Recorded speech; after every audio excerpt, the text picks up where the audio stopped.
Hello everyone. We'll wait a couple of minutes for others to join. Meanwhile, could you please comment in chat whether you can hear me well, whether the image is okay?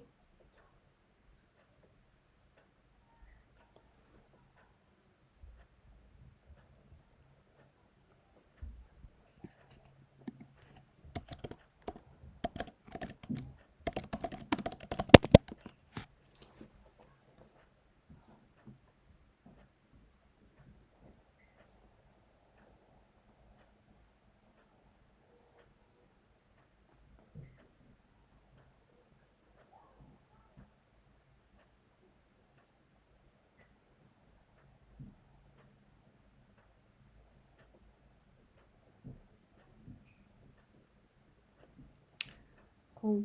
Thanks. Thanks for your comments. Just 1 or 2 minutes for new people to join and we'll move. Meanwhile, happy to welcome you all here. You may just get acquainted in chat. Where are you from? What is your position? Scrum Master, Product Owner, Project Manager? I guess this topic might be useful for a lot of positions in Agile teams.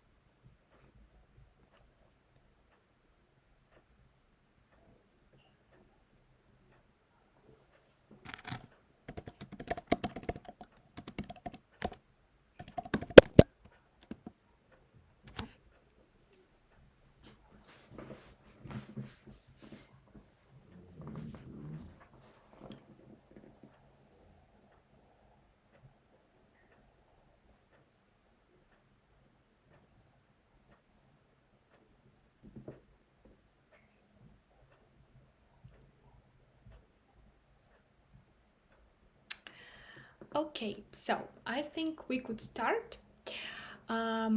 Again, welcome you all on our 5th webinar organized together with Timba. Timba is all-in-one Agile collaboration tool for conducting engaging meetings on remote. My name is Alex, and today's topic of our discussion would be Agile team health and morale checks. We'll talk about team happiness and team morale, how they differ, how to check them, and how to work with the results. We are now on the Timba YouTube channel, so after this webinar, you might check out our other videos related to working with Agile teams. This webinar will be no longer than 1 hour, and after the presentation, we'll have time to discuss some of the questions you guys left during the registration process.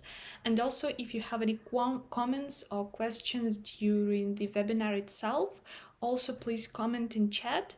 We'll try to discuss and answer the most interesting ones at the end of the event.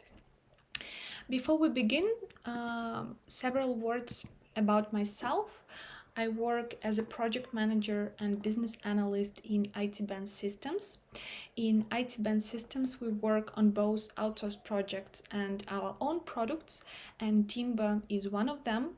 It's a digital platform for conducting Agile events online, so you're welcome to check it out right now via the QR code on the screen or after the presentation. Today, we'll start with discussing what team happiness is and how it differs from team morale. Which one is better to use when it comes to estimating your team well-being?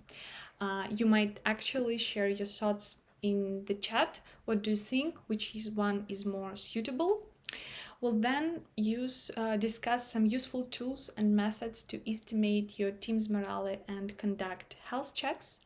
And in the final part, we'll talk about how to make these things a permanent part of your process, because regularity is everything when you want to make any improvements. Let's start with team happiness. Happy people are productive people. Thanks, Cap, right? So the assumption is that when the team is happy, it very much correlates with the team well-being and the way they do their tasks. So when your team members are happy, they are more efficient, they are more ready for tasks, and they will deliver higher quality software. But here's an interesting thought. What is happiness for you exactly? Again, you might react to chat, but I suppose that all of us will have different definitions of what happiness is. And it's okay, it's normal. So if we think about estimating this metric, happiness metric, with our teams, we might think about where we want to use it. And if we want to use the team happiness metrics as an input for a retrospective, for example, where all the team members will have the chance to clarify their individual responses, that's great. This question might be used even an icebreaker before the main part of the retrospective. But if we want to think about a more long-term perspective, if we want to do analysis, work out action points, show reports and aggregated results to managers and share it to the team, perhaps you'll need a more specific metric that would be more work and tasks oriented. And here is where teams morale comes. The difference, in simple words, between these two things would be the question you ask. When you speak about team happiness, you ask in general, are you happy? And well, it's okay for those teams who only start talking about these things. This question might be even more clear and easy to understand. But if you are ready to move forward and speak about some more specific aspects, then perhaps team morale would be a better choice. Because in this case, you ask, are you happy with your work and tasks you are performing? So you're more talking about the way you work and the things you do. A more full definition of a team morale would be the following. It is the enthusiasm and persistence with which a member of a team engages in the prescribed activities of the group. So it's about the way how enthusiastic, how energetic, how excited about the work you do and the team you're working in. Another interesting thing here is happiness perhaps is not really something we need to aim at as scrum masters or leaders of the teams. It is that we want to create environments in our team when teams improve all the time, try new things, adopt new experiments, and develop. Happiness is not really about learning. It's about comfort, and when people are comfortable, they are not really open to anything new and changes because it's great as it is. So instead of thinking about how to make my team and environment happy, think about the following questions. Does your team, the processes you have with your team, really promotes conditions that are contributing to healthy resilience of your people and teams? These conditions might be the following. You trying new practices, new technologies, new exercises with your teams and sharing knowledges between each other, because trying something new, gaining new skills is always very satisfying and definitely contributes to increasing a team's morale, a team's member morale. Think about available resources, because team members should understand that it is possible. They are able to cover the expectations and tasks that are provided by customers or stakeholders or clients. Depends on the project you're working in. And also, at the final part, think about the overall environment you and your team is working on. It should build capacity to adapt to stress in a healthy way. So it's not really about removing all the problems and questions and stress from your team. It's mostly about working out processes and patterns that will help you and your team members handle challenges in a healthy and a productive way. We cannot remove problems on stress at all. It's impossible in this fast-changing world. But we want to learn how to adapt and cope with the stress in a better way. So I guess we've stated that it really worth pay attention to the way how high or low our team morale is. But I guess a good question from you, from anyone, might be, do we really need to pay this special attention to this question? Like we have retrospectives in Scrum, and shouldn't this meeting cover the question of the team's mood? Well, it's a really good question, and the answer would be yes and no. On the team retrospective, yes, we discuss all the aspects of teamwork, including the mood and the way of happiness, of harmony of your team members. But usually on the retrospectives with your team, there are a lot of urgent points to discuss. How your previous sprint went, what the increment was, what the feedback from customers, and all the other questions. And it might happen so that you just don't have enough time to discuss and pay attention to the mood and team morale of your group, and that might be a low point. Of course, there are cases when the team is happy, everything is great, and you are so excited and ready to go. But I've gathered a couple of flags, low morale flags, that you to look at and look for in your teams. And in case you notice some of them, at least one of them, that means that your team morale is decreasing, and perhaps you need to pay some attention to it. Here are these flags. First of all, team members might get withdrawing from team activities, especially non-work activities, and try to avoid participating in them. Team morale is not only about work and tasks, it's also about the way do you really like to be with your team, to communicate, to interact with your team. If not, then this is something to be checked and discussed and worked out. Another point is whether the team members are really proud of what your team is doing, or the value you are delivering to customers or to clients. Again, a very important part, not only to the team morale, but also to the work of the team. Do we understand our goal? Do we achieve it, or do something to achieve it, and whether we like the increment or not? Another point is that members might try sticking to this 9 to 5 workday and avoid any additional tasks, and this is actually very similar and close to the next point, when members focus on doing only their part, minding their business, and not thinking about the rest of the team.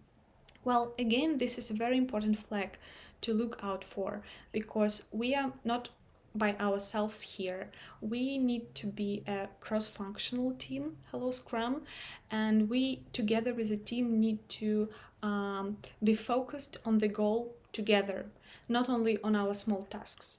And if my fellow colleague is having some problems or needs help, those who are really interested in the project, understand the goal and want to help, will definitely do something, offer help, or just a support.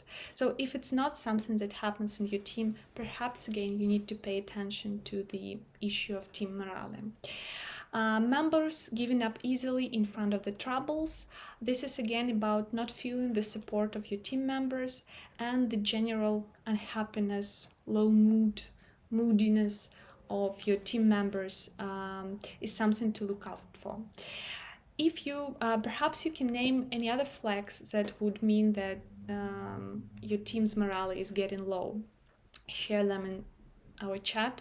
Would be happy to add these points into the presentation. So if any of you, as a leader of the team or even a part of the team, see these flags, that means that something needs to be done, or at least addressed. And here are some ideas, tools and methods and exercises you might try out with your team that will help you to estimate how you are doing now. This is not a decision, a solution to the problem, but you won't definitely improve anything with your team unless you estimate where are you now, think about the benchmark you want to achieve, and work out action points, how to get from here to there. So this is some ideas how you could do that. First of all, an easiest, most obvious idea and exercise would be the set of questions to estimate your team's morale. You may send it via email, via Slack bot, or via Google form. In the beginning, it is better to do it anonymously so that each team member has time and capacity to think about the questions and answer independently using the scale from 1 to 7 or 1 to 10. This is not really important. It would be great to calculate the average team morale for each question and the team average as a whole.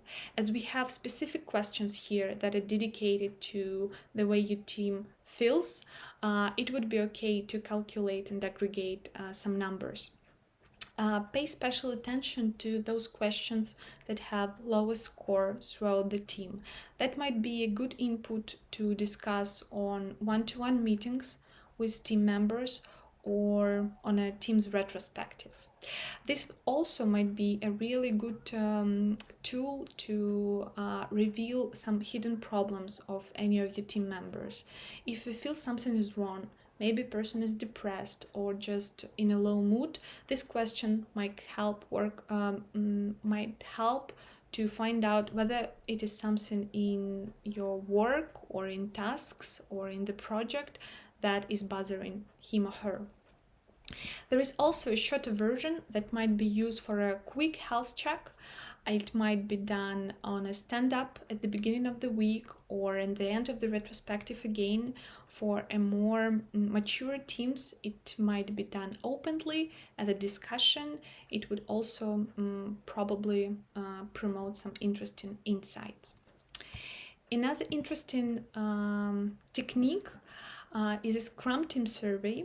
It covers not only the team morale itself, but most of the Scrum processes that your team has or has not yet adopted. We know that transparency is one of the most important pillars in Scrum, in any Agile framework. And before improving the work of your team, actually doing something, it is better to start with assessing your team's profile.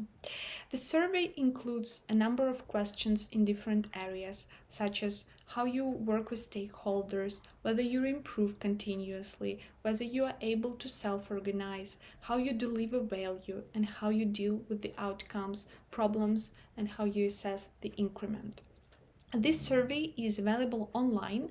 There is a very nice website dedicated to it, and when all the team members conduct the survey, you'll have the transparent team's profile with strong and weak points to work on and use in your everyday work. It would be great to share the report with all the team members and maybe devote a special process meeting to it, especially if you have some troubles with doing Scrum. There were some questions about it. So it would be great to start with this and then think what you can do to improve this or that point. Another interesting technique is a health check model. It's quite a useful one. It's used by Spotify, for example, and the idea here is of a quick check of the most important dimensions of your team well-being and work. This template is available on Timber platform, and within you might use it as a part of the retrospective or even as its replacement. And within this technique, you ask all your team members to estimate 5 dimensions of their work with several scores. They may say whether it's good, normal, or bad, and what is the tendency. Is it getting better? Is it neutral? Or getting worse? Here we have the team health criteria that covers some general points of the work of any team, such as process effectiveness, communication, team goals, transparency, speed of work, and tech quality of the product. When all the team members provide their scores, the template will calculate the average result for each criteria, and that will give you a very nice start to a discussion what we are not really good at and where we need improvements. We've actually used this template together with my team several weeks ago, and there was an interesting insight. We've all been thinking about how is our process going, whether the communication is good or not. But after this health check, we've revealed that the dimension that worries the team members mostly is the tech quality of the product. We also discuss this sometimes, but then you have it here right now with the aggregated results. It's much more obvious that you need to pay attention to this point. So we're thinking about action points that might help us to improve the situation with the quality of the product. Again, maybe some checklists or points for refactoring, but this is how this template worked for us. Really nice. In Timba, we actually have several variants of this template for different cases. The first that we've just described, dedicated to the overall team's well-being. We also have one specific for team's morale, which covers the points we've discussed in some previous exercises, such as enthusiasm, whether we're having fun doing our tasks, whether we're getting enough feedback, whether we learn new things. And one more template, which might be very, very useful right now when there's been almost a year, more than a year, since we've been working from home, most of the teams, to check how your team is doing on remote. Of course, due to the fact that it's been a year, most of the people might get used to it. But still, for some of them, there are challenges. Some parts of the process are still not that effective that they used to be in offline. So doing this health check focused on how your team is doing on remote would be also very, very useful and might help you to reveal perhaps some hidden problems of your team members, whether the process is okay for them online, whether they get enough communication, how they feel about their productivity, how they support new things online, and the overall well-being, working from home, being away from the team and the team members. We really welcome you to try these techniques out, and we would be really happy to know how you guys done and what interesting results and insights you've got from this health check technique. One more technique, a bit of more deep one that I want to offer for you and your teams, was borrowed from the CASDEF activities. It's called the Employee Net Promoter Score. And for those of you who may not be familiar with the eNPS metric, it is a customer loyalty metric, and it's measured by the ultimate question on the scale from 0 to 10, where 0 is not likely at all and 10 is extremely likely. How likely are you to recommend this company or this product to a friend or a colleague? All the recipients are divided into 3 groups. Promoters that are very, very much into the product, passives that are somewhere in the middle, and detractors who score 6 or less. The same technique, the same system might be used for estimating your employees' Net Promoter Score, and it correlates very nicely with the team morale and questions we've been discussing. So you ask the same question. On a scale from 0 to 10, how likely is it you would recommend this company or this team or this product as a place to work? And the most important part of this technique is not the score itself, of course, but the open-ended question at the end. You ask what are the primary reasons for your score, and people might share very interesting insights here. This open question is actually the most important part that would help you, the manager, scrum master, get some very interesting feedback. Of course, the question, what is the main reason for your score, is not the only one you can use. And here are some ideas for different parts, for different groups of your employees. Those who are very excited about the team and the product they are working on, you might ask them, what is the main reason you would recommend working in this company or in this team? So they will help you to reveal the strong points of your process, of your product, of your team. Those who are in the middle, passives, those who said 7 or 8, the question would be for them, what would it take for you to rate this team or this company at 10? So this will help you to understand what do you lack, what do your team members lack, and why they didn't get that close to the promoters group. And for the final group, detractors, who scored 6 or lower, the question would be, what is the main reason for your rating?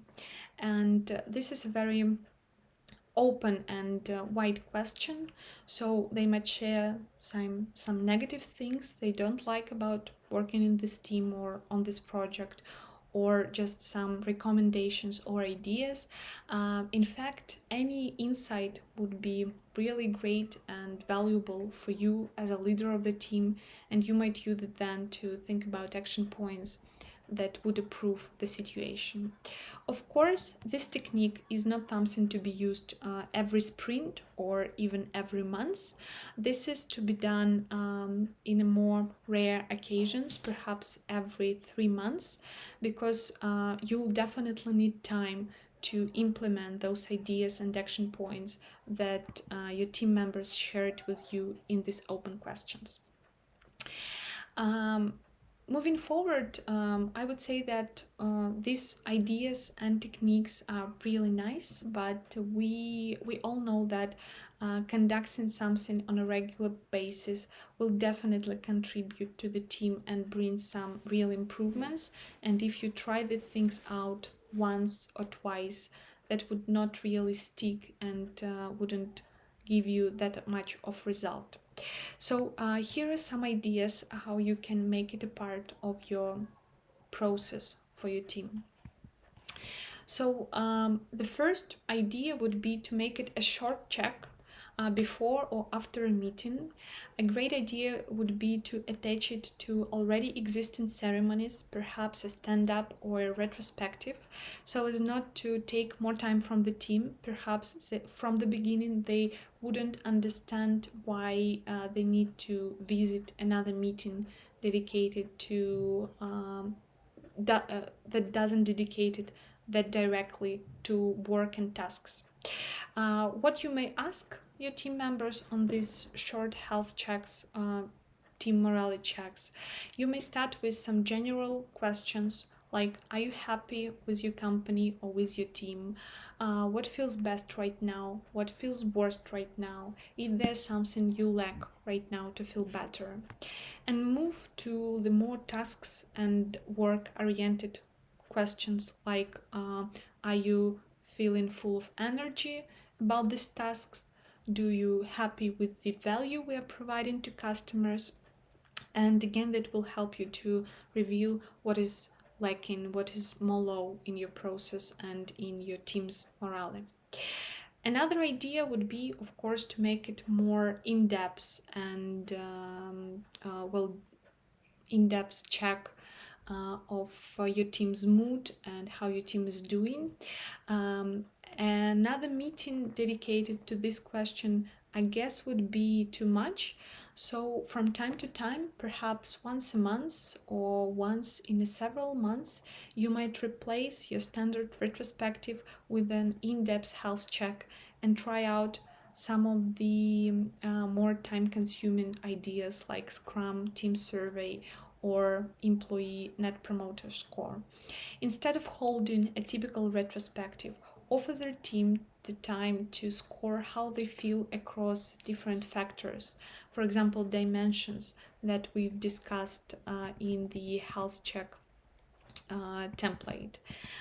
Give them time to think about them and provide their answers independently. This is very important, and better perhaps in a written form. And then based on their answers, it would be great to discuss it together with the team and perhaps work out your areas for improvements. It's okay that it won't get these great results and great changes right after you start doing these health checks. So here are some tips you might use to make it more effective, but of course it takes time for you to get used to a new metric and your team to get used to a new metric. Before you start estimating any question or dimensions of your work, share and discuss why you decided you need this, why you discuss and estimate exactly these health dimensions, and why it is important for your team to get them better. The best results come from people that are honest and open. And as I have already mentioned, it would be great to start with doing these health checks anonymously and perhaps in a written form independently for every team member. And the final point would be that sharing this information and estimating your team's morale using these exercises is not the time and place for solving the problems, because usually it takes time and effort of the whole team to make an improvement. It's about analyzing where we are now, what is bothering us, like in specific ways, and what things we together as a team can do to make it better. And the action points might be then worked out on retrospectives, and the results might be again discussed on the retrospective or on the more in-depth health checks. Thank you very much for your attention. I would just provide some conclusion points that I would be really glad you take out from this webinar. First of all, when you only start estimating your team's happiness or team morale, be very, very clear with your team about why you're doing it and why do you need that. Perhaps the happiness metric would be more easy for them to understand, and then with time you might move to the questions about the enthusiasm and energetic about the work, the outcomes, and so on, that are more specific and connected with team's morale. There are different ways to assess how your team is doing. And there are some that I offered during the presentation. I will share a set of links at the end of the presentation that you might also try out. You should definitely try different options and choose the one best suitable for your team. Maybe it will be something quick, maybe it will be an in-depth meeting, but once in several months, choose whatever is better for you. And definitely don't stop on just discussing things, because well, discussions are great, but they should lead to some action points and actual actions. Otherwise we're just wasting time discussing what bothers us, right? So any health check or survey or questionnaire you're doing, it definitely requires sharing with the whole team at the end and discussing what we might do to get it better and working out data-driven action points. And the final part would be to make it a part of your process. Don't try to make it like big in-depth meetings from the very beginning. That is not really necessary for you and for the team. The quick health checks would be great for a start, and then if you really get into the topic, it might be useful to try some other more in-depth techniques. I guess that's it. Thank you very much for your attention, guys. I see that there are some questions in the the chat, and also there were some interesting questions in the registration forms, and I will just cover some of them. But because I do so, before I do so, here is some useful links you might check out. You all the listeners will get the presentation, and also all the exercises and methods I've talked about. Some of them are available online, like in Timbo or on some websites. All the links are here as well. You may try them out with your teams. And this is definitely not the last seminar provided by Timbo, so check out our upcoming topics for webinars, and we would really appreciate your feedback via the QR code on the screen. Any ideas on how we could make it better or topics you might be interested in are very, very welcome. So let's move to the questions. I just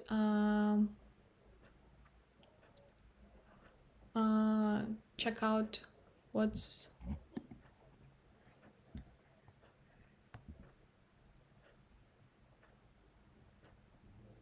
well, there is an interesting one. So what strategies are there to keep and maintain a good team health radar? I guess it worth starting with what dimensions, what do you want to put on your team health radar? What is important for you right now? These dimensions might the dimensions you assess might change, but the best strategy would be to make it regular, to discuss and work through the points of the radar once a sprint or once a month, again, as it's better for you. And not just go through them, as I have already mentioned. Discussions are great, but work out action points and assess how you're doing. So if you, for example, discuss that communication is not that great and we want to do something about that, for example, make quick evening calls with status updates. So implement this action point, do this evening updates, and in a month or maybe a shorter perspective, check how you're doing. So whether this action point really helped us to increase the communication dimension on our health radar. If yes, that's great. If not, then we might think about some other action point. Again, action point, how we can get it better on things we want to improve. There was another interesting question, not from the chat right now, but from the registration form. Do you see that morale and well-being checks should somehow differ between agile and non-agile teams? Well, the topic of this webinar was conducting health checks for agile teams, but I would say that the well-being of the team and the dimensions that I assessed might be very similar, especially I will just come back to several slides. Yeah, especially when it comes to the team morale criteria like enthusiasm, joy and fun, feedback. These are not agile specific for sure and might be used in any team in any area. The same is with remote adaptation criteria. If it is the case for you, you might use it even if you're not using agile. When it comes to the process dimensions, like goals, tech quality of the product. Some dimensions might be checked, might be changed, of course, to fit your situation, your area. But again, the team morale is mostly about how people feel, react to stress, react to work and tasks. So it doesn't really important whether it is agile or non-agile. And another interesting question from the registration point I wanted to pay attention to is, do you think there is a correct way of pointing to the team manager that checking their team's well-being is important?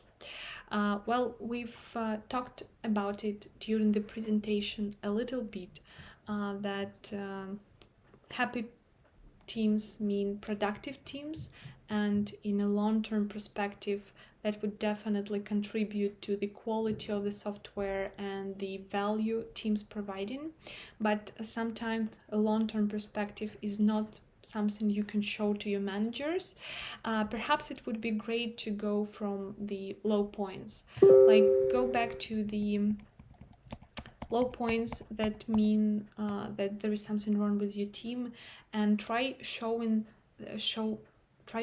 to your managers how you're doing right now, how it influences things that matters for them, deadlines, budget, the level of satisfaction of the client, the tasks, the scope that you are covering.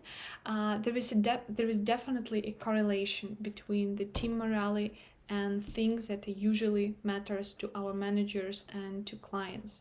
So just show the correlation, show the results of your survey, asking those several questions to your team, and offer a suggestion, like action point that you with the team worked out and think that it would help your team get better in regards to the tasks, deadline, and client's expectation. And I get that would at least attach some attention of your managers to the problem of your team's morale. I guess that's it. I see there is no other questions from you guys. Thank you very much. It was a pleasure presenting this topic to you. Just one more thing, final thing.